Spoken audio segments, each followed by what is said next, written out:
В Минобороны Республики Таджикистан заявляют, что квота на платную военную службу в новом году еще не определена. Российские власти передали еще одно тело погибшего на Украине таджикистанца. Представители омбудсмена Республики Таджикистан так и не встретились с осужденным журналистом Абдусаттором Пирмухаммадзода.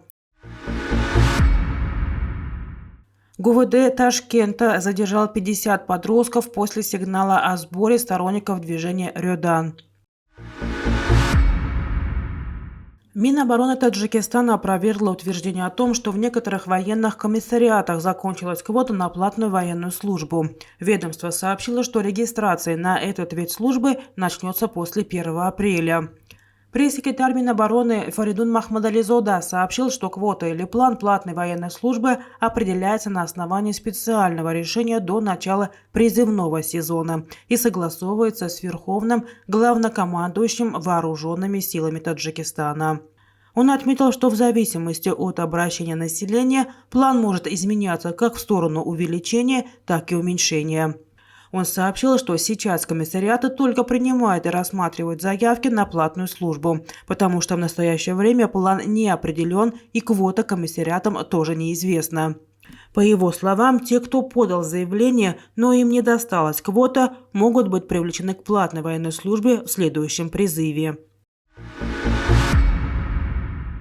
Российские власти передали родственникам тела убитого в Украине гражданина Таджикистана. По словам близких, 34-летний Ахмадали Нуров в начале осени прошлого года был завербован для участия в войне в Украине.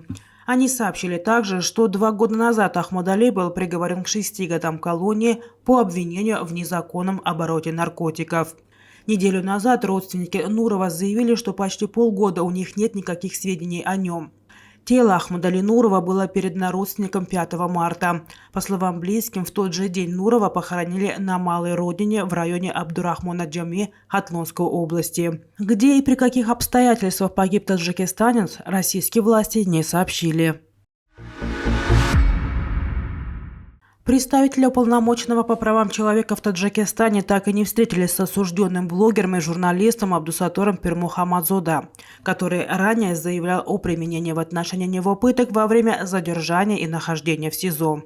Ранее на пресс-конференции 2 февраля начальника отдела госзащиты гражданских и политических прав Офиса уполномоченного по правам человека в Таджикистане Муким Ашуров сообщил, что омбудсмен намерен проверить этот факт в течение февраля.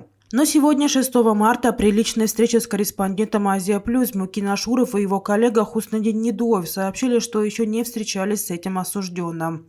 На вопрос журналиста о том, по какой причине встреча не состоялась, внятного ответа не прозвучало. А на вопрос, намерены ли они все-таки встретиться с ним, они ответили, что ничего конкретного на данный момент сказать не могут. При этом отмечается, что личная встреча с корреспондентами состоялась по инициативе представителя омбудсмена. 17 февраля представители уполномоченного по правам человека Таджикистана сообщили, что встретились с осужденными журналистами Абдулло Гурбати, Далером Эмомали и Завкибеком Саид Амини в исправительной колонии номер 3/4 и ознакомились с условиями их содержания. Сотрудники правоохранительных органов Ташкента 5 марта задержали около 50 подростков, собравшихся перед Дворцом международных форумов. Об этом сообщает пресс-служба ГУВД столицы Узбекистана. Массовые задержания произошли после того, как в ГУВД поступили сигналы о планирующемся в 18:00 перед Дворцом форумов сборе сторонников движения «Рёдан», через который пропагандируются различные деструктивные и враждебные идеи в ряде соседних стран.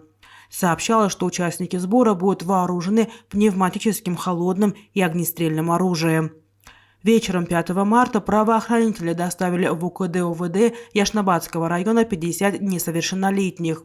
В настоящее время правоохранительные органы устанавливают личности людей, которые распространяют сообщения, пропагандирующие массовые беспорядки, религиозную и национальную и этническую вражду, добавили в управлении. Массовое задержание подростков широко обсуждалось в соцсетях. Родители задержанных и очевидцы инцидентов обвиняют правоохранителей в грубом обращении с детьми и применении силы.